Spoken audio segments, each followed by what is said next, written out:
வணக்கம். நான் உங்கள் மோசஸ், உலகில் ஜோதிட வாஸ்து கன்சல். என் உயிரான ஈசனை முன்னிறுத்தி அவனால் அவள்தான் வணங்கி ரிஷப ராசிக்கு இந்த ஜூலை மாதம் எவ்வாறு இருக்க போகுதுன்னு தான் பார்க்க போகிறோம். ஏன்னா பார்த்தீங்கன்னா இந்த ஜூலை மாத தொடக்கத்திலே பார்த்தீங்கன்னா ராசி அதிபதினா சுக்கிரன் பார்த்தீங்கன்னா தன் சொந்த வீட்டிலே இருக்கார், ஆட்சி பலம் பெற்றிருக்காரு.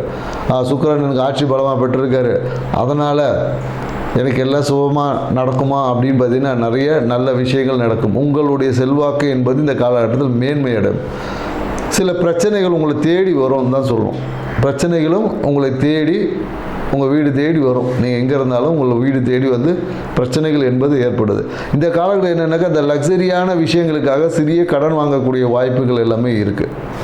அதே போல் என்னென்னாக்கா இந்த கால பொருளாதாரம் சார்ந்த முயற்சி, நீங்கள் பண விஷயத்துக்கு எடுத்த முயற்சிகள் எல்லாமே வெற்றி அடையும், இந்த காலத்தில் கிடைக்கும்.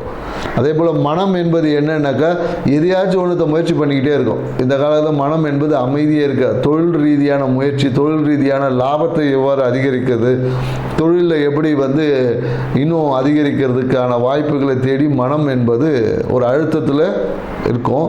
அந்த அழுத்தத்தின் வகையாக லாபமாக நஷ்டமானா இவங்களுக்கு லாபம் தான் அதிகரிக்கும். லாபத்தை நோக்கி மனம் வந்து போயிட்டுருக்கும்.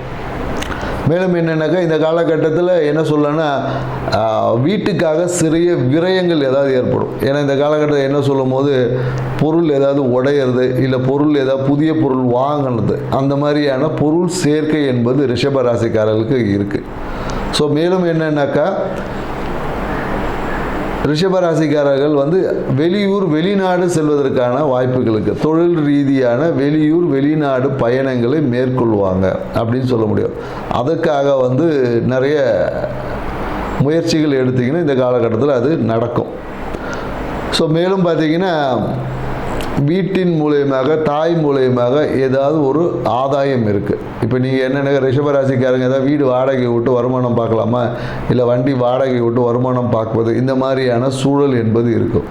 பொருளாதாரம் என்பது திடீர்னு வரும் அப்படின்னு தான் சொல்லுவோம். பிளான் பண்ணி எதுவுமே விஷயங்கள் நடக்காது. எதாச்சியாக திடீர்னு பொருளாதாரம் வரும். உங்களோட பொருளாதாரம் வந்துட்டால் அதே போல் செலவும் என்பது உடனடியாக வந்துடும். எவ்வளோ வருமானம் வருதோ அதுக்கு ஈக்குவலாக செலவு இருக்கும். அப்போ உங்களுடைய அக்கௌண்ட்டில் பணத்தை வைப்பதை காட்டிலும் நீங்கள் என்ன பண்ணுன்னா உங்களோட வாழ்க்கை துணைக்கு உங்கள் அக்கௌண்ட்டில் இருக்க பணத்தை மாற்றிடுறது தான் சிறப்பு.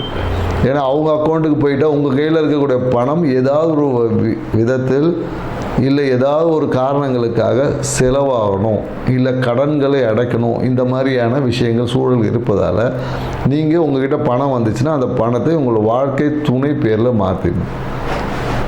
மேலும் என்னன்னாக்கா உங்களுக்கு ரிஷபராசிக்காரங்களை பரிகாரமாக என்ன சொல்லலான்னா பொருளாதார வரவு மேன்மை அடையிறதுக்கு நிறைய ஆன்மீக விஷயங்களில் ஈடுபடுங்க. குறிப்பாக என்ன சொல்லலாம் அப்படின்னு பார்த்தீங்கன்னா எங்கேயாவது இந்த குரு ஸ்தலத்துக்கு போயிட்டு அங்கே நெய் தீபம் ஏற்றி வழிபடுவது உங்களுக்கு சிறப்பான பலனை தரும். ரிஷபராசிக்காரங்க இந்த காலத்தில் நெய் தீபத்தை வழிபடலாம். அப்படி இல்லைன்னா இந்த அரச மரம் இருக்கு இல்லைங்களா, அரச மரத்தை நல்லா ஒரு 6 தடவை சுற்றி வந்துட்டு அரச மரத்தை அடியில் இருக்க விநாயகருக்கு நீங்கள் வந்து நெய் தீபம் ஏற்றலாம். இவ்வாறு ஏற்றும் போது என்னென்னாக்கா உங்களுடைய குடும்பத்தில் இருக்கக்கூடிய சிறு அந்த விஷயங்கள், பிரச்சனைகள், இல்லை பொருளாதாரம் வரவு சார்ந்த பிரச்சனைகள், இது எல்லாமே சரியாகும்.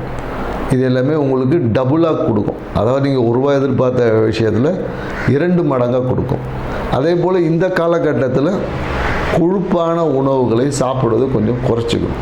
கொழுப்பு உணவுகள், இனிப்பு உணவுகளை அளவுக்கு மீறி சாப்பிடக்கூடாது. அளவுக்கு மீறினா அமிர்தமும் நஞ்சு என்பது கொஞ்சம் புரிஞ்சுக்கணும். ஸோ மேலும் என்னென்னாக்கா நிறைய இந்த சிட்ரஸ் ஃப்ரூட்ஸு சொல்லுவாங்க இல்லையா, ஸோ அந்த மாதிரியான ஆரஞ்சு ஜூஸ் குடிக்கிறது, இதை நீங்கள் குடிச்சிங்கன்னா உங்களுடைய பொருளாதாரம் பலம் இந்த காலத்தில் ஜூலை மாதத்தில் பெருகும் அப்படின்னு சொல்ல முடியும். எங்கேயாவது உங்களுக்கு பணம் வர வேண்டியதாக இருக்குது, நீங்கள் ஒரு ஆரஞ்சு ஜூஸ் குடிச்சிட்டு போகிறீங்க, இல்லை என்ற ஆரஞ்சு ஜூஸ் தான் பெஸ்ட்டு. ஸோ அதனால் ஆரஞ்சு இல்லைன்னா கேரட் ஜூஸு, இந்த 2 ஜூஸு பால் சேர்க்காமல் குடிக்கணும். குறிப்பாக என்னென்னாக்கா பால் சேர்க்கக்கூடாது, சரிங்களா? ஏன்னா கேரட் ஜூஸில் நிறைய மில்க் ஷேக் சொல்லி சேர்த்து கொடுத்துருவாங்க. பால் சேர்க்காமல் கேரட் ஜூஸ் முடியலையா கேரட்டையாவது சாப்பிட்டு போங்க. ஸோ பொருளாதாரம் இந்த மாதத்தில் இந்த சொல்ல பரிகாரம் இந்த மாதத்துக்கு மட்டும் பொருந்தும். ஸோ அதனால் அந்த மாதிரியான விஷயங்கள் படிங்க.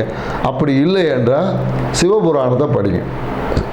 இது எப்போ வேணாலும் படிக்கலாம். சிவபுராணத்தை நீங்கள் எப்போ படிச்சீங்கனாலும் உங்களுக்கு பொருளாதாரம் என்பது மேன்மை அடையும், அதிகரிக்கும், வருமானம் பெருகும். ஸோ நாங்கள் சொன்ன இந்த தகவல் உங்களுக்கு பிடிச்சிருக்குன்னு நினைக்கிறோம். நன்றி, வணக்கம்.